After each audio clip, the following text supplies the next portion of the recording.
Now, chef, journalist, bake-off judge and accomplished author, there is very little our next guest hasn't achieved in her career. And after realising the final novel in her trilogy, Prue joins us to tell us more.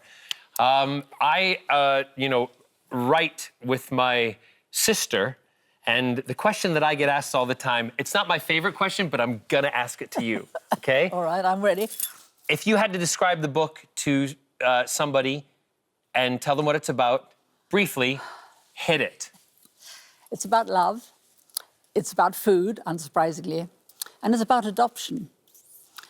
It's the story of Tom, who is born illegitimate, adopted at birth, and he is desperate, and he decides to try and find his birth mother when he's in his 50s. And he comes crashing into this Italian family, which is not all good, shall I say. They have their issues. And yes, you know, it is quite difficult when an adopted child comes back, because the mother almost always feels guilty. And when they get that letter saying, you know, can I come back, they say, I don't know what you're talking about, you can't be my child. You know, they really don't want to. And an adoption storyline is something that's very close to your heart, isn't it? Well, it is. I mean, I have an adopted daughter, and that's been really successful. She's 44 now, and I adopted her when she was 16 months. She's Cambodian. She's absolutely lovely. And that worked perfectly well. And my husband was adopted, also quite successfully.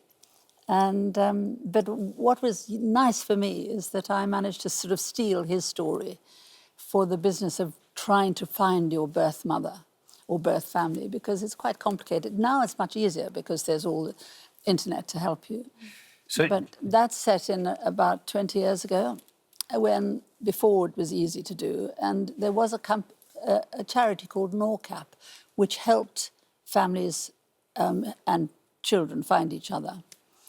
And so he did that, and he had kept all the papers. And he happened, by sheer coincidence, to have been born illegitimately just after the war, as many people were after the war. So your husband's name is John.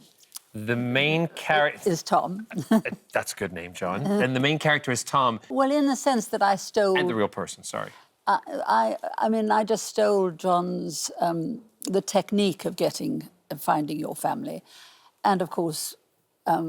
his emotion about it. And so, you know, the whole adoption thing can be so emotional. You know, when you adopt, you're very nervous about whether you will love that child as much as the ones that you didn't adopt, if you have both. If an adopted child comes back into the family, you're full of guilt. And it's you know, anyhow, it's great stuff for a novelist. No, it sounds like an excellent read. The one thing, again, with novels and books, and this is, as you said, part of a trilogy, so this is the third in the series, you're trying to get them up and running for a TV series? Or Oh, well... Yeah. It's the most difficult thing to do, isn't it? You know, the average time it takes to get a drama series to the screen is 7 years. So, and that's for the ones that get there. You know, there are lots. Yeah. So, I mean, I know it's a very long shot, but the trilogy starts in the war with the first book, which is called The House of Chawton. And that's all about... It's got food in the background, because my background's food, so my characters tend to be restaurateurs, chefs, cooks. And it starts with Tom's birth, illegitimate and so on. And so that's all about austerity and a young couple trying to make their way. And they start with an Italian cafe, you know, really cheap, greasy spoon. But they gradually build this up. And then in the second novel is much more my life. You know, I've just sort of plagiarised the 70s, 80s, 90s, which is when I was becoming the first woman to have a Michelin star restaurant and all that stuff.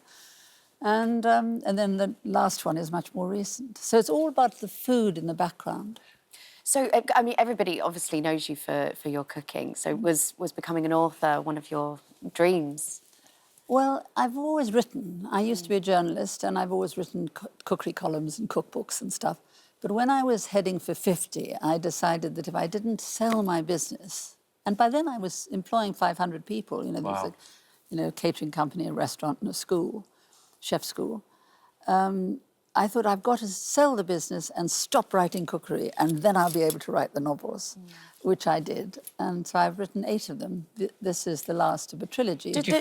Sorry. No, go on. Go on. Did your husband have any involvement with the kind of the process of the writing and? No. I've only been married to him 2.5 years. But when my first husband, who was a writer, he didn't read my book. He said, I'll read it when it's finished, my first novel.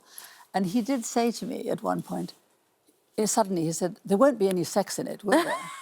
And I said, of course there will be. It's a love story. I mean, how can you have a modern love story with no sex? Of course there'll be sex in it. He said, oh, no, he said, think of the children. They'd be so embarrassed. I said, the children are 28. And I'm sure they're having sex. Anyhow, I did show it to them because I showed a couple of quite sort of raunchy chapters to them to see, because I thought maybe they would be embarrassed. And they said, no, Mum, it's fine, it's fine. And they said, it's not toe curling, it's fine. He said, but Dad will never be able to handle it. Did you find the transition from, being kind of your love for food and writing about food to writing a novel, did you find it difficult? Yes, I found my first novel, it was rejected at first because it was over-plotted. I wanted to put everything I knew about everything all into one book.